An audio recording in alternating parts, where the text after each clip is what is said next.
Shukla, academic counsellor, Indira Gandhi मुक्त विश्वविद्यालय।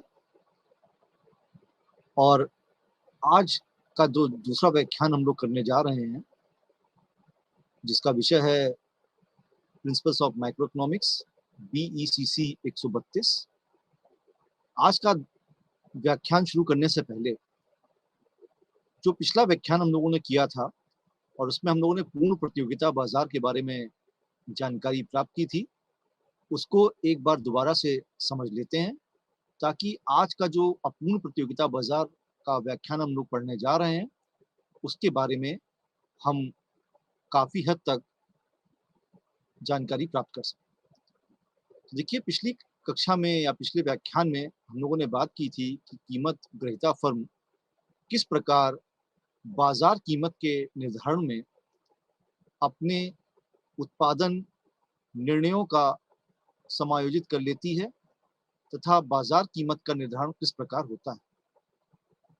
चूंकि पूर्ण प्रतियोगिता फर्म कीमत ग्रहीता होती है, तो लाभ अर्जित करने यहाँ तक कि दीर्घकाल में भी उन्हें उत्पादिताओं को बढ़ाने पर ध्यान देना पड़ता है, ताकि वे घटती औसत लागत एवं सीमांत लागत पर अधिक उत्पादन की पूर्ति कर सकें। एक पूर्ण प्रतियोगिता बाजार में प्रमुख तत्व इस प्रकार हैं। एक पूर्ण प्रतियोगिता बाजार फर्म सजातीय उत्पाद बेचने वाली ऐसी फर्म है जो बाजार कीमत को प्रभावित करने की दृष्टि से बहुत छोटी होती है। लाभ को अधिकतम करने के लिए फर्म उत्पादन का ऐसा स्तर चुनती है जहां उत्पादन की कीमत उत्पादन की सीमांत लागत के बराबर होती है, अर्थात price is equal to marginal cost. अल्पकाल में फर्म का उत्पादन बंद करने का निर्धारण करने के लिए परिवर्तनशील लागतों पर विचार करने की आवश्यकता होती है। उत्पादन बंद करने के लिए बिंदु से नीचे कार्य करने पर फर्म को स्थिर लागतों से अधिक हानि होती है। इसलिए फर्म उस समय कोई भी उत्पादन नहीं करेगी जब कीमत उत्पादन बंद करने की कीमत से नीचे चली जाती है। दीर्घकाल में पूर्ण प्रतियोगिता फर्म व्यवसाय में उसी दशा में बनी रहेगी जब कीमत कम से कम कुछ गैर विफल लागतों सहित दीर्घकालीन औसत लागत वक्र तक ऊंची हो। पूर्ण प्रतियोगिता में उद्योग की आपूर्ति के विषय में भी हमने पिछले लेक्चर में जाना था, एक बार दोबारा से उसको देख लेते हैं। प्रत्येक फर्म का ऊपर की ओर उठता हुआ MC वक्र आपूर्ति वक्र है। उद्योग की सभी फर्मों के MC वक्र का क्षैतिज योग उद्योग के आपूर्ति वक्र को निरूपित करता है। इसलिए वह उद्योग का समग्र MC वक्र या मार्जिनल कॉस्ट वक्र या सीमांत लागत वक्र होता है। चूंकि फर्म समय के साथ उत्पादन को समायोजित कर सकती है, इसलिए दो अलग अलग समयावधियों में भेद किया जाता है। पहली समयावधि अल्पकालीन संतुलन, जब श्रम जैसी परिवर्तनशील लागतें परिवर्तित हो सकती हैं, लेकिन पूंजी जैसी स्थिर लागतें तथा फर्मों की संख्या नहीं बदल सकती है। दूसरा, दीर्घकालीन संतुलन, जहां फर्मों एवं प्लांटों की संख्या तथा अन्य सभी दशाएं नई मांग के अनुरूप पूरी तरह से बदल जाती हैं। दीर्घकाल में फर्में उद्योग में प्रवेश करने या उद्योग से बाहर जाने के लिए स्वतंत्र होती हैं। किसी एक फर्म को स्थान या कौशल का कोई विशेष लाभ नहीं मिलता। इसलिए जैसे कि स्वतंत्र निकाय का अर्थ कीमत के शून्य लाभ बिंदु से नीचे न जाने से है, मुक्त प्रवेश का अर्थ इससे लगाया जाता है कि दीर्घकालीन संतुलन में कीमत दीर्घकालीन औसत लागत से अधिक नहीं हो सकती। जब कोई उद्योग अपने उत्पादन को आगतों की कीमतों में वृद्धि के लिए बिना बढ़ाया जा सकता है, तो दीर्घकालीन आपूर्ति वक्र एक्स अक्ष के क्षैतिजिक हो जाता है। जब उद्योग विशिष्ट क्षमता, विशिष्टता, दुर्लभ लागत प्रयुक्त करता है, तो उसके दीर्घकालीन आपूर्ति वक्र का ढाल ऊपर की ओर उठता हुआ होता है। जैसे कि महत्वपूर्ण विशेष स्थिति यह है जहां सापेक्षता या पूर्ण बेलोचदार आपूर्ति जो आर्थिक लगान सृजित करती है, ऐसी आर्थिक लगान फर्म और उत्पत्ति के साधनों के बीच बांट ली जाती है। अब इसके बाद अगले लेक्चर में हम लोग जो बात करेंगे वो होगी पूर्ण प्रतियोगिता के दोष क्या होते हैं। सबसे पहला दोष, पैमाने की बचतों के लिए कोई विशेष स्थान नहीं होता, क्योंकि छोटी छोटी फर्में उत्पादन का छोटे छोटे भाग से ही उत्पादित करती हैं। ऊंची स्थिर लागतों वाली उद्योग पूर्ण प्रतियोगिता के लिए अनुपयुक्त हैं। यही कारण है कि इस प्रकार का बाजार वास्तविक जगत में नहीं पाया जाता है।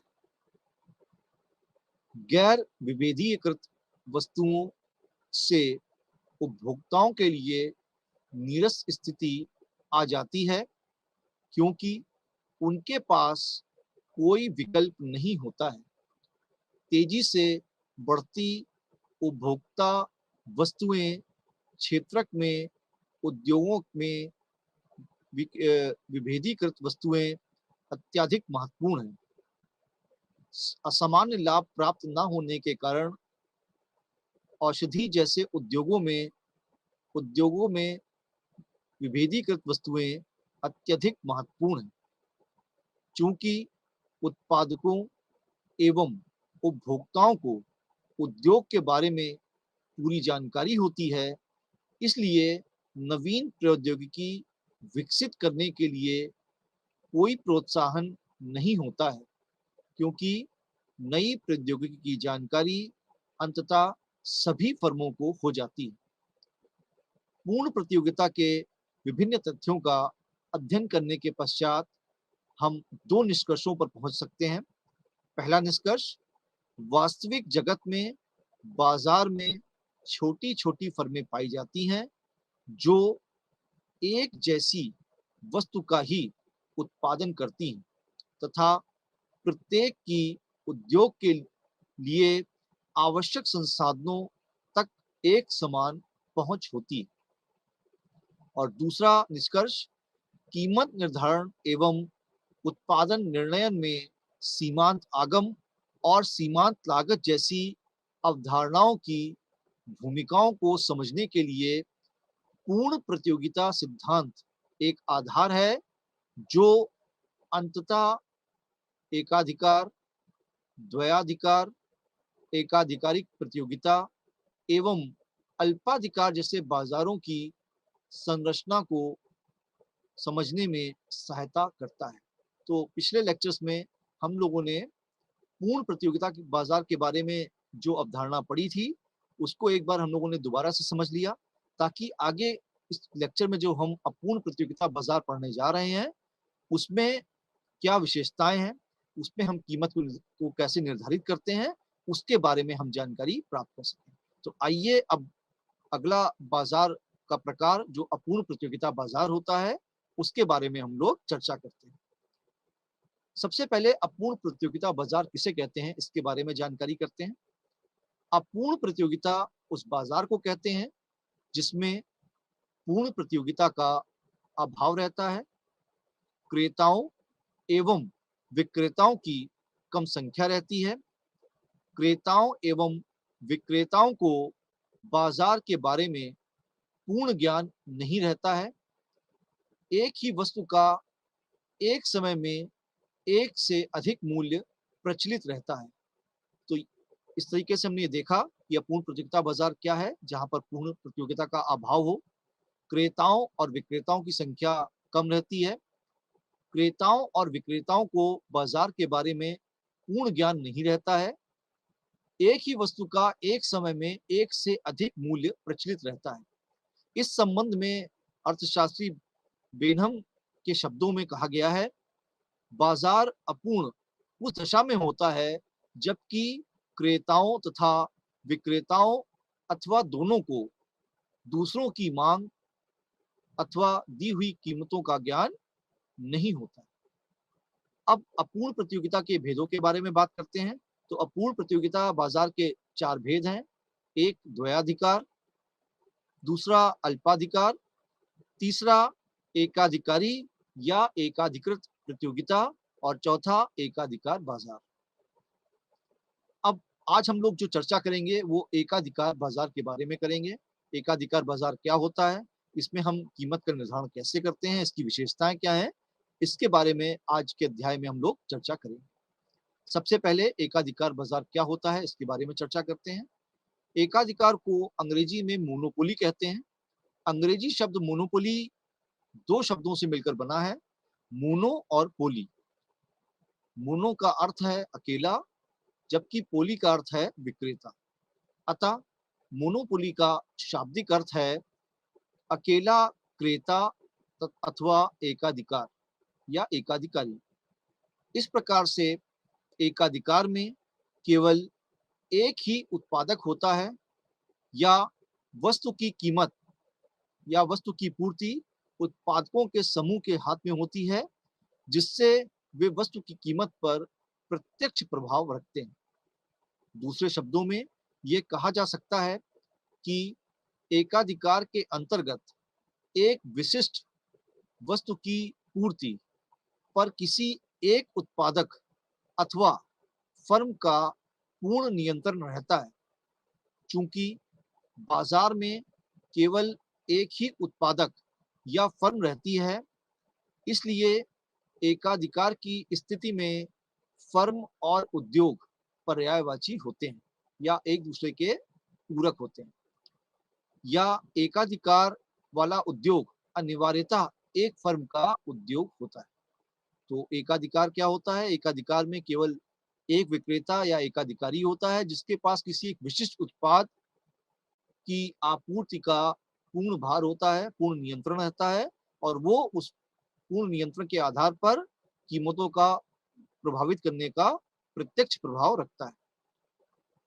एकाधिकार की स्थिति में दूसरी महत्वपूर्ण बात यह है कि फर्म की उत्पादित वस्तु की कोई निकट या प्रतिस्थापक वस्तु, जिसे हम सब्स्टिट्यूटेड गुड्स कहते हैं, नहीं होती है, जिसके कारण उस वस्तु की कीमत में परिवर्तन का अन्य वस्तुओं की कीमत पर कोई विशेष प्रभाव नहीं पड़ता है और ना ही उस वस्तु की कीमत या अन्य वस्तुओं की कीमत परिवर्तन से उस वस्तु का मूल्य प्रभावित होता है। अब कुछ परिभाषाएं जो एकाधिकार के बारे में अलग अलग अर्थशास्त्रियों ने दी हैं, उसके बारे में चर्चा करते हैं। सबसे पहले प्रोफेसर थॉमस के अनुसार विस्तृत अर्थों से एकाधिकार शब्द वस्तुओं अथवा सेवाओं के किसी एक प्रभावपूर्ण कीमत में नियंत्रण को व्यक्त करता है, चाहे वह मांग का हो अथवा पूर्ति का, किंतु संकुचित अर्थ में इसका आशय उत्पादकों तथा विक्रेताओं के ऐसे संघ से होता है जो कि वस्तुओं अथवा सेवाओं की पूर्ति कीमत को नियंत्रित करके करता है। दूसरे अर्थशास्त्री के बारे में जो परिभाषा दी गई उसकी चर्चा करते हैं। प्रोफेसर लर्नर के अनुसार एकाधिकार का अभिप्राय उस विक्रेता से है जिसकी वस्तु का मांग वक्र गिरता हुआ होता है। प्रोफेसर बोल्डिंग के अनुसार शुद्ध एकाधिकारी वह फर्म है जो कि कोई ऐसी वस्तु का उत्पादन कर सकती है जिसका किसी अन्य फर्म की उत्पादित वस्तुओं पे कोई प्रभावपूर्ण स्थानापन्न नहीं होता।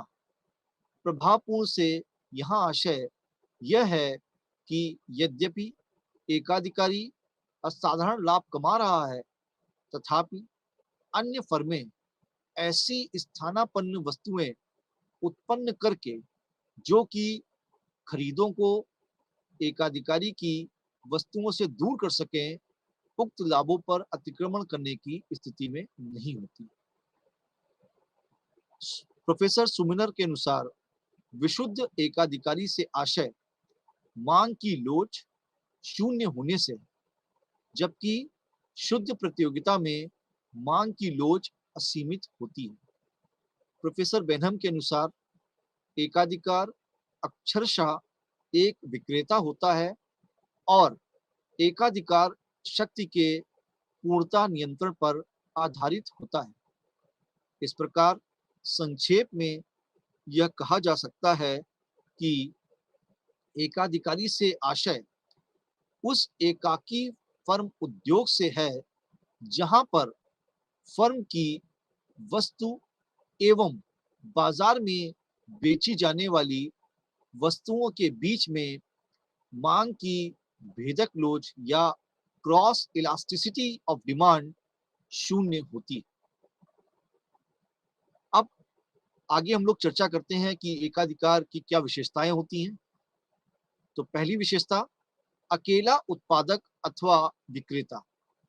एकाधिकारी अपनी वस्तु का अकेला उत्पादक होता है। दूसरी विशेषता, फर्म एवं उद्योग एक दूसरे के पर्यायवाची। एकाधिकारी एक फर्म वाला उद्योग होता है, अतः फर्म और उद्योग दोनों एक दूसरे के पर्यायवाची होते हैं। अगली विशेषता, प्रभावपूर्ण निकट प्रतिस्थापन वस्तुओं का अभाव। एकाधिकारी ऐसी वस्तु का उत्पादन एवं विक्रय करता है जिसके प्रभावपूर्ण निकट स्थानापन्न वस्तुएं बाजार में उपलब्ध नहीं होती। नई फर्मों के प्रवेश पर प्रभावपूर्ण रोक। एकाधिकार की स्थिति में न केवल अल्पकाल में बल्कि दीर्घकाल में भी नई फर्मों के प्रवेश पर प्रभावी रोक रहती है। एकाधिकार तभी बन सकता है जब तक नई फर्में उद्योग में प्रवेश न करें। औसत आय और सीमांत आय वक्र। एकाधिकारी फर्म का औसत आय वक्र या एवरेज रेवेन्यू कर्व बाएं से दाएं नीचे की ओर ढालू होता है या गिरता हुआ होता है, जो यह बताता है कि कम वस्तु बेची जा सकती है।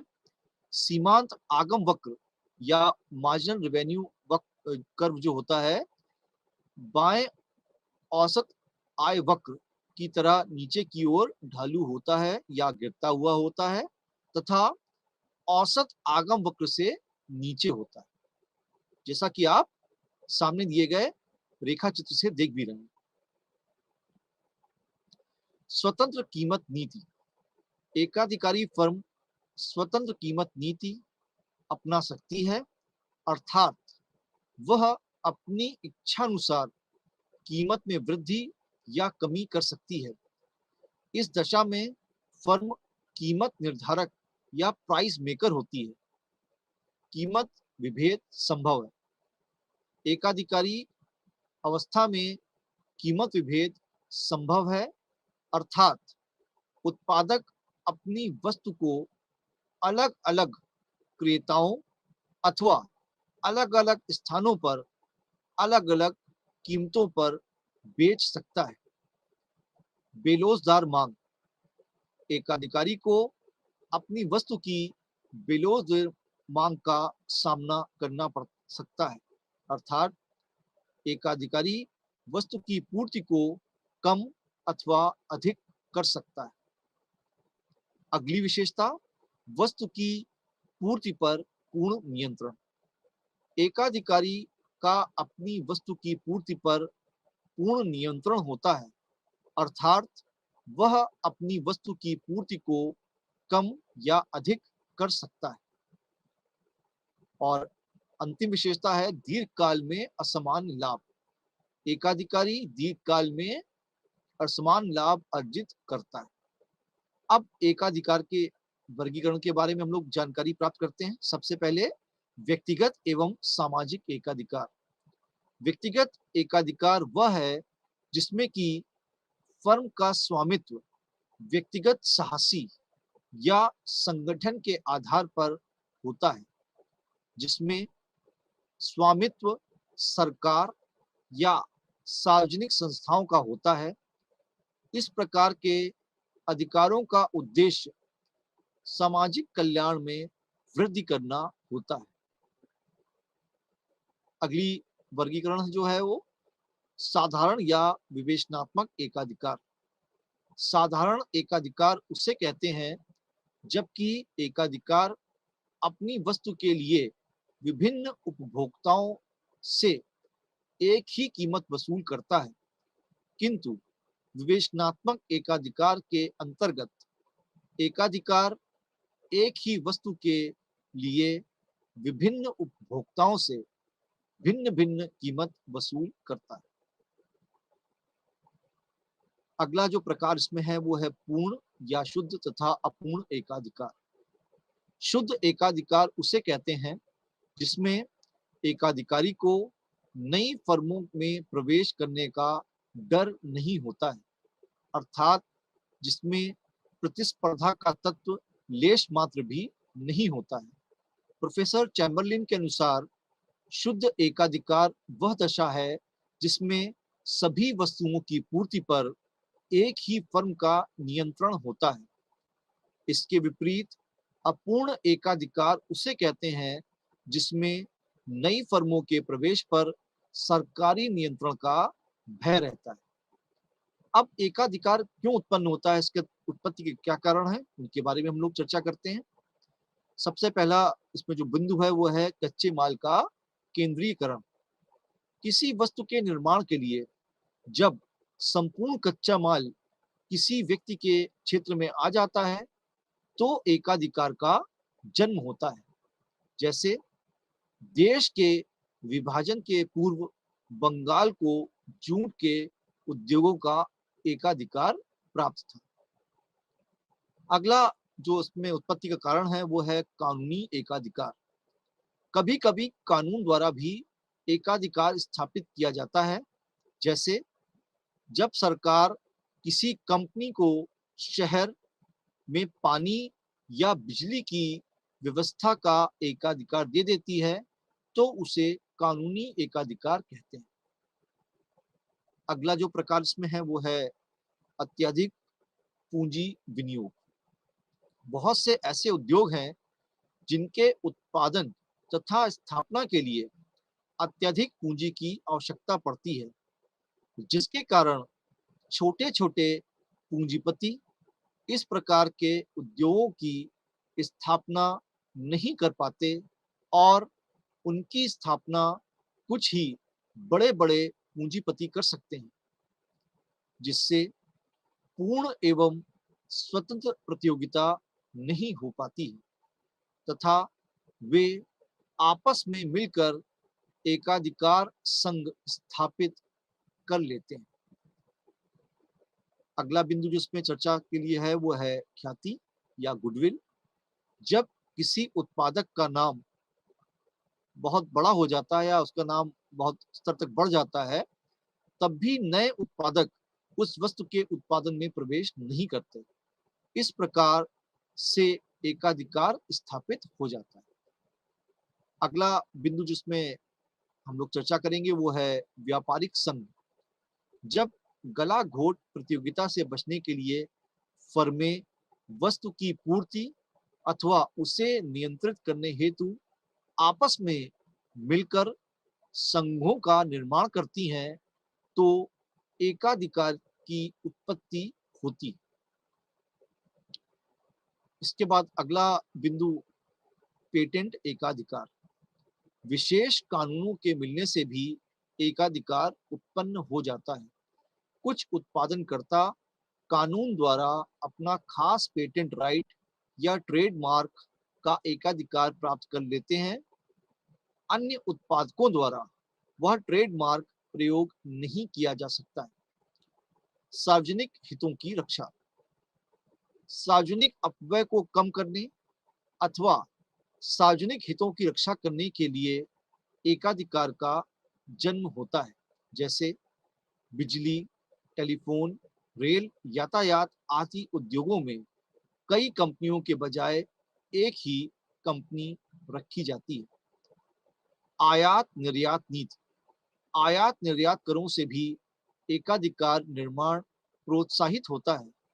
जैसे आयात पर प्रतिबंध लगा देने से विदेशी प्रतिस्पर्धा रुक जाती है और स्वदेशी उत्पादकों को एकाधिकारी संयोग बनाकर अधिकतम लाभ उत्पन्न करने का अवसर मिल जाता है।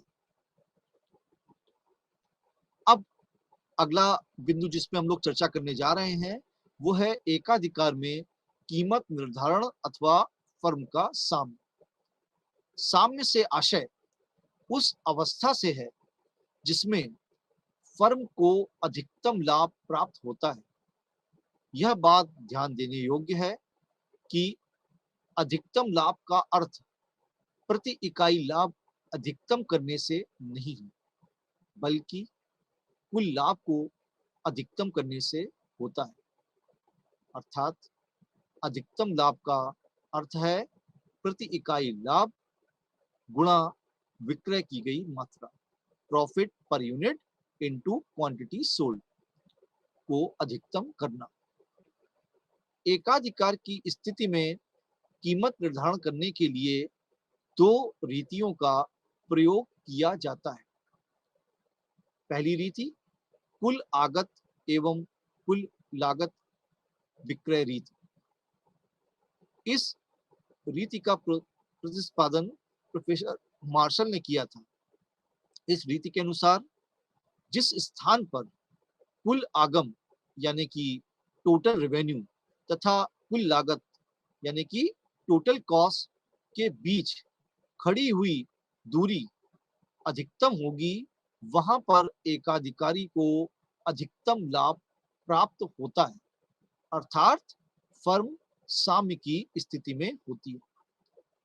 इस विधि को सारणी व रेखा चित्र की सहायता से स्पष्ट किया जा सकता है। अब आपके सामने एक सारणी आ रही है जिसको एक बार हम लोग पहले अध्ययन कर लेते हैं, फिर इसकी हम लोग चर्चा करते हैं। देखिए इसमें आपको जो कॉलम दिए गए हैं, पहली कॉलम है उत्पादित इकाइयां, फिर है कीमत प्रति इकाई रुपए में, फिर कुल आगम, फिर कुल लागत प्रति इकाई रुपए, फिर प्रति इकाई लाभ और फिर कुल लाभ। अब यहाँ पर देखिए उत्पादित इकाइयां जो हमने ली हैं यहाँ पर वो है 20, 40, 60, 80, 100, 120 और 140, जिसमें कीमत प्रति इकाई जो रखी गई है वो है 10, 9, 8, 7 रुपए 50 पैसे, 7 रुपए, 6 रुपए और 5 रुपए। अगर हम कुल उत्पादित इकाइयों को कीमत प्रति इकाई से गुणा करते हैं तो कुल आगम हमको देखिए यहाँ पर प्राप्त हो रहा है 200 रुपए, 360 रुपए, 480 रुपए, 600 रुपए, 700 रुपए, 720 रुपए और 700 रुपए। लागत प्रति इकाई जो इसमें आ रही है वो आ रही है 5 रुपए, 4 रुपए, 3 रुपए, 3.5 रुपए, 4 रुपए, 5 रुपए और 6 रुपए।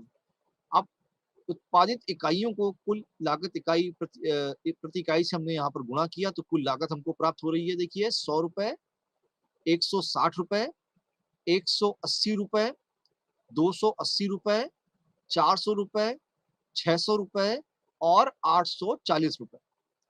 अब प्रति इकाई लाभ देखिए, अगर प्रति इकाई कीमत में प्रति इकाई लागत को हम घटा देते हैं तो हमें प्रति इकाई लाभ मिल रहा है यहाँ पर 5 रुपए, 5 रुपए, 5 रुपए, 4 रुपए, 3 रुपए, 1 रुपए और यहाँ पर जो अंतिम इकाई के निर्माण में हमको लॉस हो रहा है, हानि हो रही है, वो हो रही है 1 रुपए प्रति इकाई।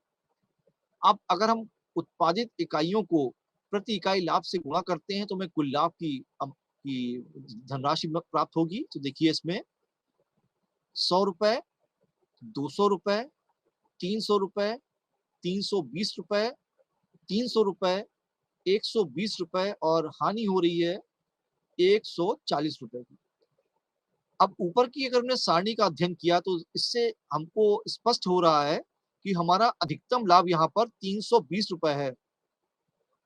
यहाँ लाभ 80 इकाइयां उत्पादित करने और उन्हें 7 रुपए 50 पैसे प्रति इकाई की कीमत से बेचने से प्राप्त होता है। इस स्थिति में कुल आगम 600 रुपए और कुल लागत 280 रुपए।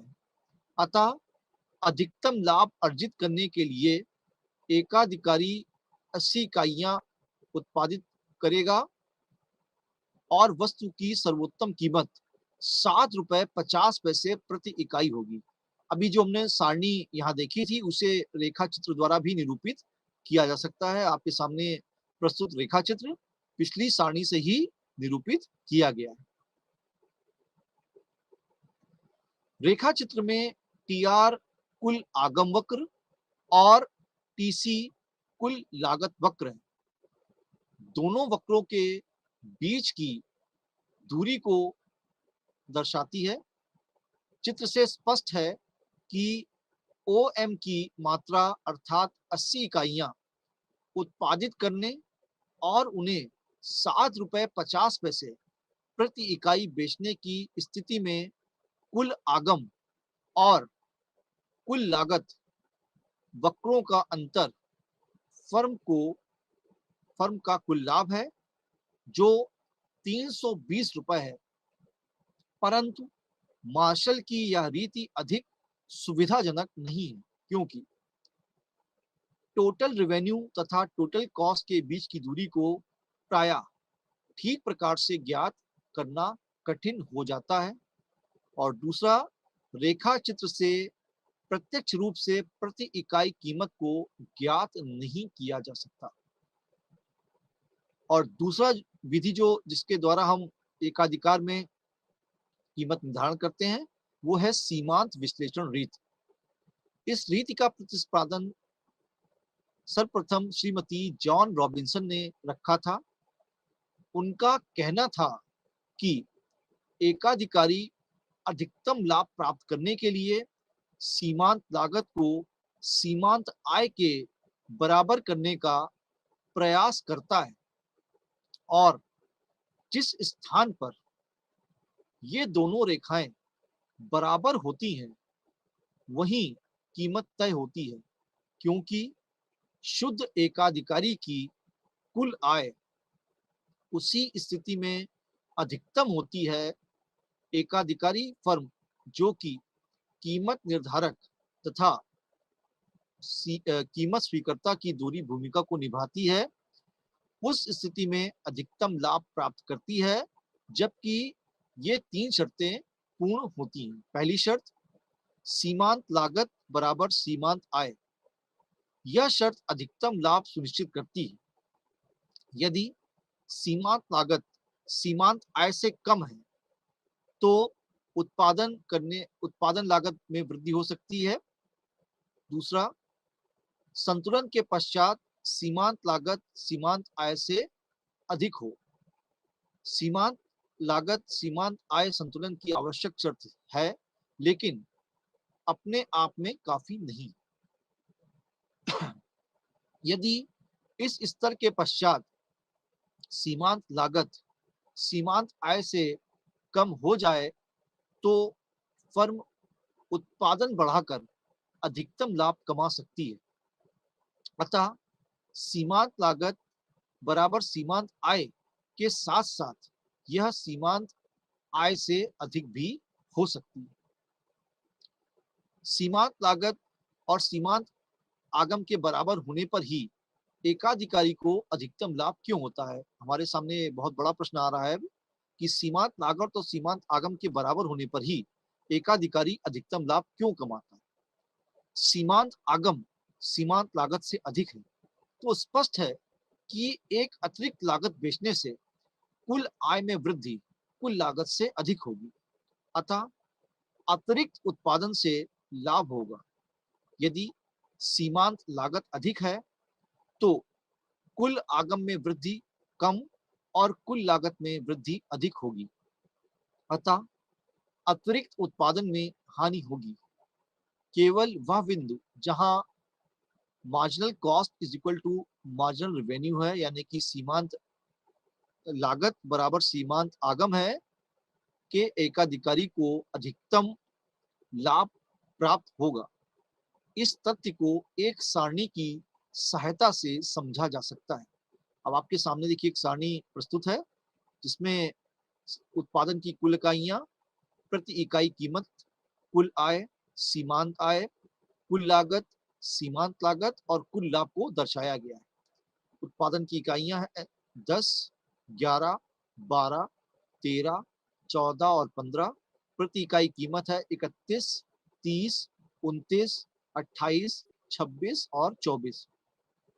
उत्पादन की इकाइयों को प्रति इकाई कीमत से अगर हम गुणा करते हैं तो हमें कुल आय प्राप्त हो रही है। देखिए यहाँ पर 310, 330, 348, 364, 364 और 360। सीमांत आय प्राप्त करने के लिए कुल आय और के जो बीच का जो अंतर आ रहा है उसको हम देखते हैं। तो देखिए पहला अंतर इसमें 20 है, फिर 18, फिर 16, फिर 0 और फिर -4। फिर कुल लागत हमको इसमें दी गई है 260, 274, 279, 305, 322, 340। सीमांत लागत हमको दी गई है 14, 15, 16, 17 और 18। कुल लाभ इसमें हमको दिया गया है 50, 56, 59, 59, 42 और 20। सारणी से ज्ञात होता है कि 13वीं इकाई की सीमांत आगम सीमांत लागत के बराबर है और एकाधिकारी लाभ 59 रुपए है, जो कि अधिकतम है। इससे अधिक इकाइयां बेचने पर सीमांत आगम 0 हो जाता है और लाभ कम होकर रुपए 42 ही रह जाता है। अतः स्पष्ट है कि एकाधिकारी अधिकतम लाभ प्राप्त करने के लिए 13 इकाइयों का उत्पादन करेगा और कीमत 28 रुपए रखेगा, जिससे उसे अधिकतम लाभ 59 रुपए हो जाए। कीमत औसत परिवर्तनशील लागत के बराबर या उससे अधिक होनी चाहिए। यह स्थिति अल्पकालीन एकाधिकार संतुलन से संबंधित है। इस स्थिति का महत्व हानि की दशा होने में ही है। यदि हानि स्थिर लागत से अधिक होती है तो फर्म उत्पादन बंद कर देगी। अतः एक फर्म उत्पादन उस स्थिति में करेगी जब कीमत औसत आगम वक्र के समान या उससे अधिक हो। संक्षेप में वक्रों की भाषा में एकाधिकार में संतुलन की 3 शर्तें इस प्रकार हैं। पहली शर्त, मार्जिनल कॉस्ट कर्व या सीमांत लागत वक्र सीमांत आगम वक्र को काटे। दूसरी शर्त, सीमांत लागत वक्र सीमांत आगम वक्र को बाएं से काटे। और तीसरी शर्त, औसत आगम तथा औसत परिवर्तनशील लागत के न्यूनतम बिंदु के बराबर या ऊपर। चूंकि कीमत निर्धारण में समय का अत्यधिक महत्व होता है, इसलिए एकाधिकार में कीमत निर्धारण का अध्ययन दो शीर्षकों के अंतर्गत कर सकते हैं। पहली शर्त, अल्पकाल में एकाधिकार कीमत या साम्य, और दूसरी शर्त, दीर्घकाल में एकाधिकार कीमत या साम्य। पहली हम लोग अध्ययन करेंगे इसमें अल्पकाल में एकाधिकार कीमत या साम्य के बारे में। अल्पकाल में एकाधिकारी की उत्पादन क्षमता निश्चित होती है। वह उत्पादन के वर्तमान साधनों द्वारा ही पूर्ति में वृद्धि कर सकता है। वह अपने प्लांट के आकार में परिवर्तन नहीं कर सकता। यदि मांग बढ़ने के कारण कीमत बढ़ती है तो एकाधिकारी एक सीमा तक ही उत्पादन में वृद्धि कर सकता है। इसके विपरीत यदि मांग घटने के कारण कीमत घटती है तो एकाधिकारी अपने प्लांट की उत्पादन क्षमता के एक भाग का उपयोग न करके कुछ अंश तक उत्पादन की मात्रा में कमी कर सकता है। ऐसी स्थिति में उसका लाभ काफी कम हो जाता है और हो सकता है कि उसे लाभ के स्थान पर उल्टी हानि हो। परंतु अल्पकाल में एकाधिकारी जब तक उत्पादन करता रहेगा, जब तक उसकी औसत परिवर्तनशील लागत वसूल होती रहती है। परंतु जैसे ही कीमत उसके परिवर्तनशील लागत से कम हो जाएगी, वह उत्पादन बंद कर देगा। इस प्रकार अल्पकाल में एकाधिकारी को अधिक से अधिक हानि कुल लागत के बराबर हो सकती है। अल्पकालीन सीमांत लागत आगम के बराबर होगी। संक्षेप में, एकाधिकार में अल्पकाल में फर्म के समक्ष तीन स्थितियां उत्पन्न हो सकती हैं। पहली स्थिति असामान्य लाभ की स्थिति। एकाधिकारी उत्पादन तथा कीमत वहां निर्धारित करेगा जहां पर marginal cost is equal to marginal revenue होगी, यानी कि सीमांत लागत बराबर सीमांत आगम होगी। इसे रेखा चित्र द्वारा स्पष्ट किया जा सकता है। रेखा चित्र में AR तथा MR क्रमशः औसत लागत तथा सीमांत आय हैं और AC तथा MC क्रमशः औसत लागत और सीमांत लागत वक्र। रेखा चित्र से स्पष्ट है कि E बिंदु पर MC रेखा MR रेखा के बराबर है। E बिंदु से होती हुई एक खड़ी रेखा जो कीमत रेखा है, अर्थात AR रेखा के R बिंदु तथा X अक्ष को Q बिंदु पर मिलाती है तो QR कीमत तथा OP मात्रा का उत्पादन किया जाएगा। लाभ तथा हानि की स्थिति मालूम करने के लिए एकाधिकारी की औसत लागत, औसत आय को जानना पड़ेगा। रेखा चित्र में औसत आय औसत लागत से अधिक है, अतः दोनों रेखाओं के बीच की खड़ी दूरी RS है जो इकाई लाभ को दर्शाती है।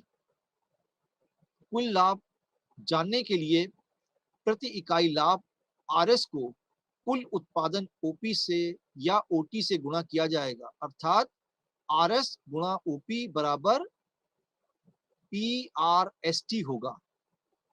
ये स्थिति हमारे असाधारण लाभ से संबंधित है।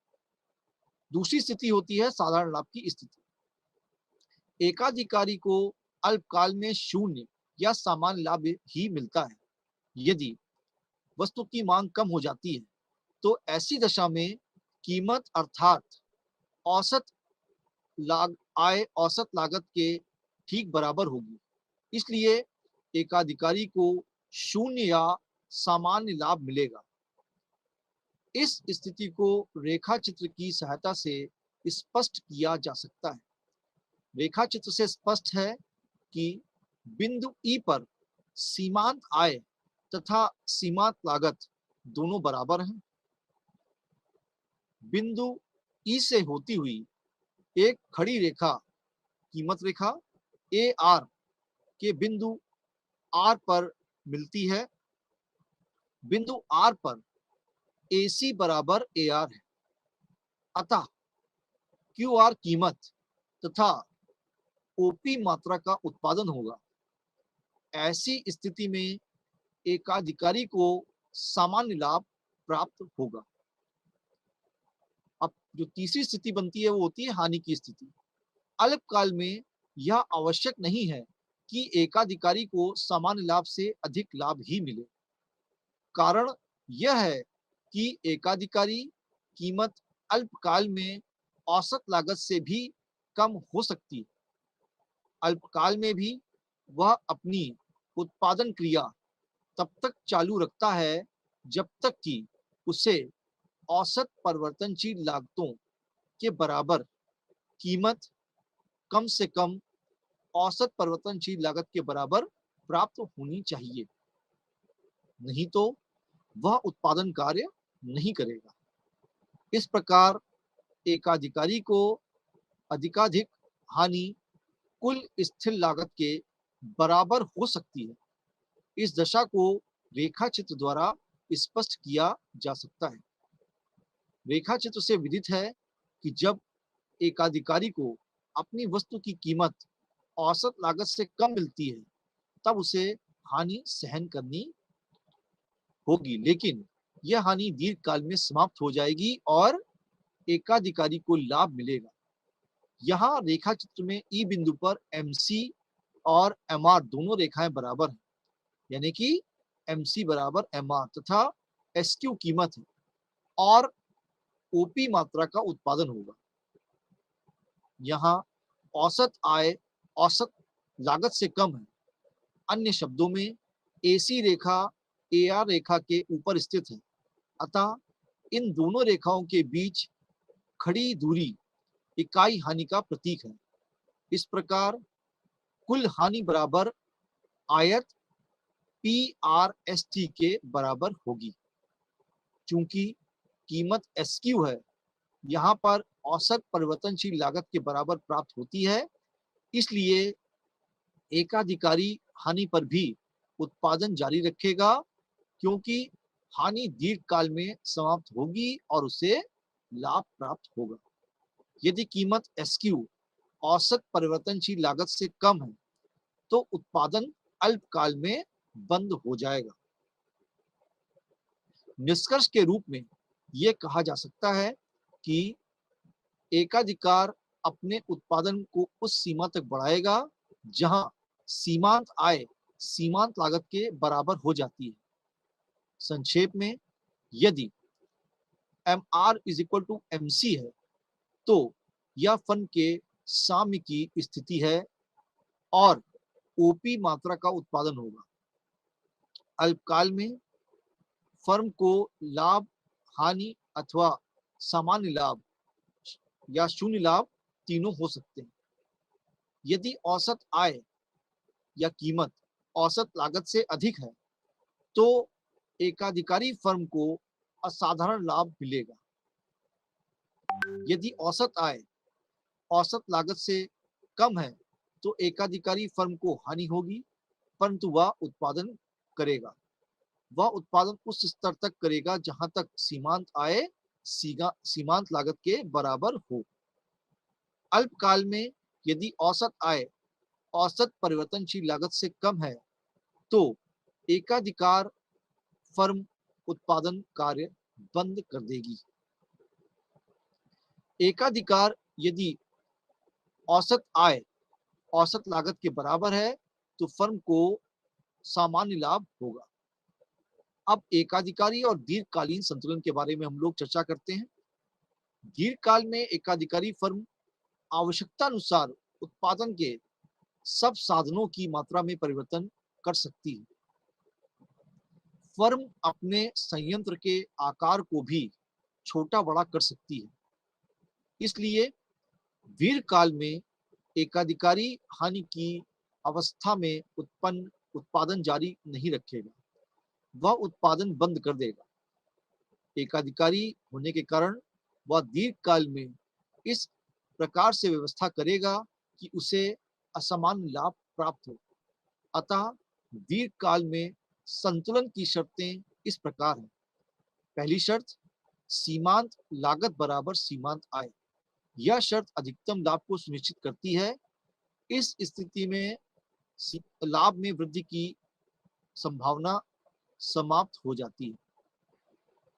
दूसरा जो बिंदु इसमें है, संतुलन के पश्चात सीमांत लागत सीमांत आय से अधिक हो। यह शर्त सुनिश्चित करती है कि संतुलन उत्पादन प्राप्त करने के पश्चात और उत्पादन किया गया है तो लाभ घटने लगेंगे। तीसरी शर्त, कीमत औसत कुल आगम के समान या उससे अधिक हो। यह शर्त यह सुनिश्चित करती है कि दीर्घकाल में कोई हानि न हो। दीर्घकाल में एकाधिकारी फर्म को असामान्य लाभ प्राप्त होने के दो कारण होते हैं। पहला कारण, नई फर्मों का बाजार में प्रवेश करना कठिन हो जाता है। दूसरा कारण, यदि एकाधिकारी को अतिरिक्त लाभ प्राप्त नहीं होगा तो वह व्यर्थ ही अपना बाजार अपना अस्तित्व बनाए नहीं रखेगा।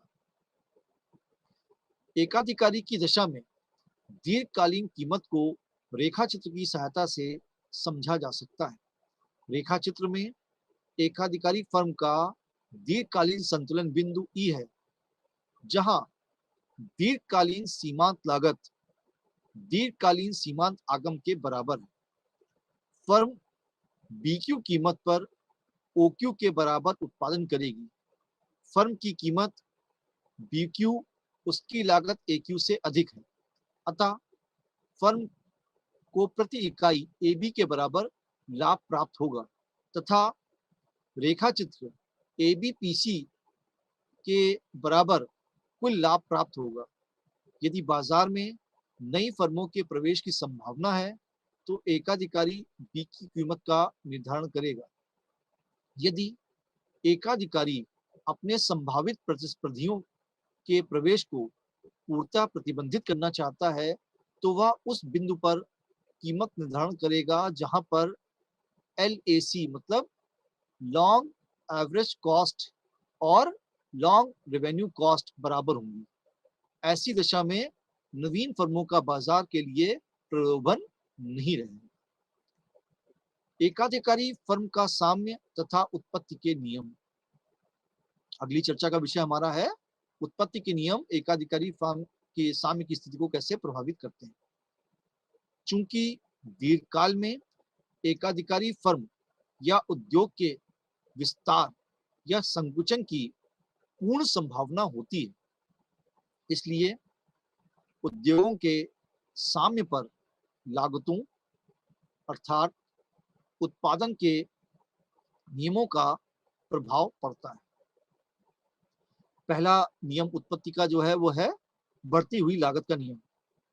यदि उत्पादन बढ़ती लागत के अधीन हो रहा है, अर्थात जैसे जैसे उत्पादन बढ़ता है लागत भी बढ़ जाती है, तो उस अवस्था में एकाधिकारी के लिए यह उचित होगा कि वह उत्पादन कम मात्रा में करे तथा कीमत ऊंची निश्चित करे।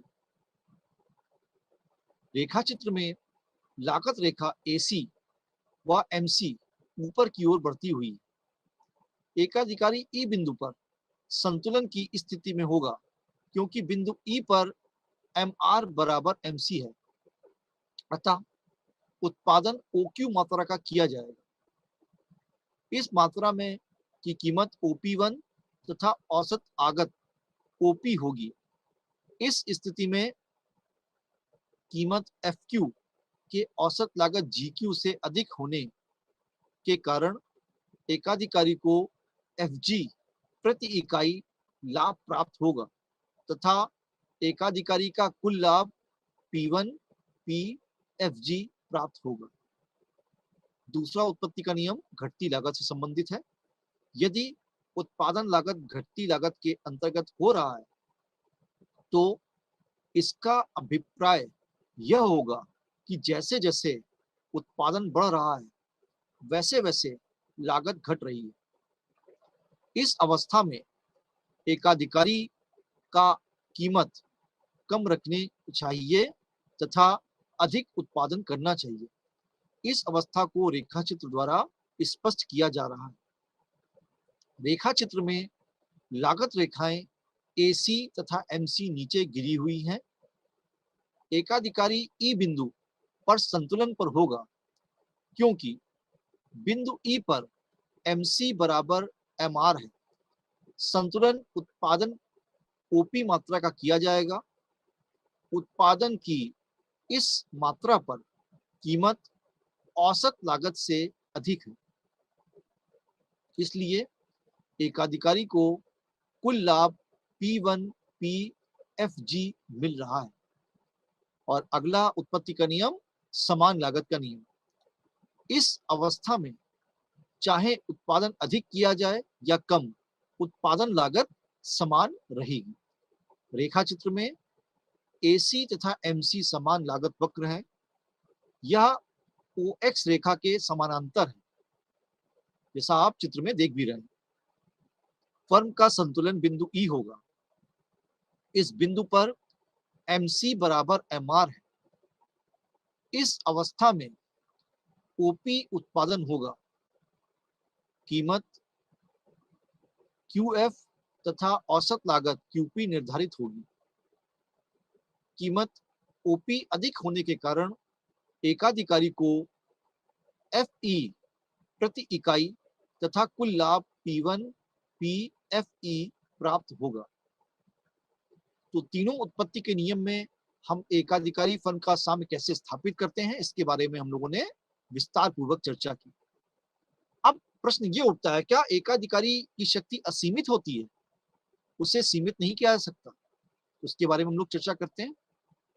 एकाधिकारी की शक्ति असीमित नहीं होती है। कई घटक हैं जो एकाधिकारी की शक्ति नियंत्रित करते हैं। ये घटक हैं, पहला, संभावित प्रतियोगिता का भय। यद्यपि एकाधिकारी के लिए कोई प्रतियोगिता नहीं होती, लेकिन उसको सदैव यह भय बना रहता है कि कहीं उसके नए प्रतिद्वंदी न उत्पन्न हो जाए। इस प्रतियोगिता के कारण प्रतियोगियों को व्यवसाय में प्रविष्ट होने का निमंत्रण देना है। दूसरा, विदेशी प्रतियोगिता का भय। एकाधिकारी अपनी वस्तु की कीमत अत्यधिक ऊंची कीमत के कारण विदेशी उत्पादक कम कीमत पर उस वस्तु की पूर्ति करके उसका एकाधिकार भंग ना कर दे, इसका भय भी एकाधिकारी को बना रहता है। उपभोक्ता द्वारा व्यवहार। एकाधिकारी इसलिए भी मनमानी कीमत नहीं ले पाता क्योंकि कीमत अधिक बढ़ जाने के कारण कई बार उपभोक्ता अप्रसन्न हो जाते हैं और वे वस्तु के उपभोग का बहिष्कार कर देते हैं। अगला कारण है स्थानापन्न प्रतियोगिता का भय। बहुत ऊंची कीमत के प्रचलित होने के कारण एकाधिकारी को भय बना रहता है कि अन्य उत्पादक उसकी वस्तु के स्थान पर अन्य स्थानापन्न वस्तुओं का उत्पादन न कर लें। उत्पत्ति के नियम। जिन वस्तुओं का उत्पादन उत्पत्ति वृद्धि नियम या लागत ह्रास नियम के अंतर्गत होता है, उनकी कीमत अधिक ऊंची निर्धारित नहीं की जा सकती। सरकारी हस्तक्षेप। सरकारी नियंत्रण के भय के कारण एकाधिकारी कभी इतनी ऊंची कीमत नहीं रखेगा जिससे कि उपभोक्ता के हितों को नुकसान पहुंचे और जनता में असंतोष उत्पन्न हो। एकाधिकारी को कीमत रचयिता क्यों कहते हैं? एकाधिकारी प्रतियोगी फर्म की तुलना में एकाधिकारी फर्म को कीमत रचयिता कहा जाता है, जबकि पूर्ण प्रतियोगिता में एक फर्म को कीमत स्वीकारक कहते हैं, क्योंकि फर्म को उद्योग द्वारा निर्धारित कीमत को ही अपनाना पड़ता है। इसका कारण है कि पूर्ण प्रतियोगिता में फर्म का कुल पूर्ति नगण्य प्रभाव रखती है। अतः फर्म के पास इसके सिवाय और कोई विकल्प नहीं होता कि उद्योगों ने जो कीमत निर्धारित की है उसे ही वह स्वीकार करे। इसके विपरीत एकाधिकारी का बाजार की पूर्ति पर पूर्ण नियंत्रण रहता है और उसका बाजार भी काफी प्रभावी रहता है, जिसके कारण वह अपनी वस्तुओं की कीमत स्वयं निर्धारित करने की स्थिति में रहता है। इसलिए एकाधिकारी को कीमत रचयिता की संज्ञा दी जाती है। अब इसके आगे की चर्चा हम लोग अगले लेक्चर में करेंगे। नमस्कार।